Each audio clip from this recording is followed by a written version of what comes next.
ക്ഷേമ പെൻഷൻ തട്ടിപ്പിൽ ആനുകൂല്യം കൈപ്പറ്റിയവർ പെറുക്കുകളെന്ന് കെ മുരളീധരൻ.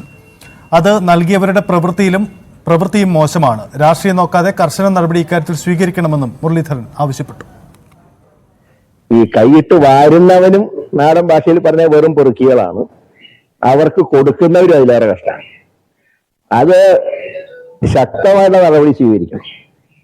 1600 രൂപയ്ക്ക് വേണ്ടിയിട്ട് ഒരു മാസം 1 ലക്ഷം വരുമാനമുള്ള വിദ്വാന്മാര് വാങ്ങിക്കുക എന്ന് പറഞ്ഞാൽ ഇത് ആരെ ദ്രോഹിക്കാണ്? മനഃപൂർവ്വം ദ്രോഹിക്കുകയല്ല ആൾക്കാർ.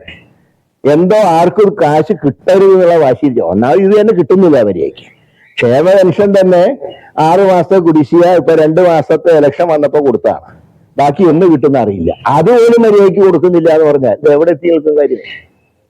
അതുകൊണ്ട് ഇത് വളരെ ഗൗരവത്തിൽ സർക്കാർ രാഷ്ട്രീയമായിട്ട് കാണരുത്. ഞാൻ പറഞ്ഞ ശക്തമായിട്ടുള്ള നടപടി സർക്കാരിന്റെ ഭാഗത്തുണ്ടാവും. ആര് തെറ്റ് ചെയ്താലും ശിക്ഷിക്കപ്പെടും. കാരണം ഇത്രയും മുന്തിയ വരുമാനമുള്ള ഒരു 1600 രൂപ കൈയിട്ട് വരിക എന്ന് പറഞ്ഞാൽ അത് ആര് ചെയ്താലും എക്സ് ഓർ വൈ നടപടി എടുക്കാൻ സർക്കാർ വൈകരുത്.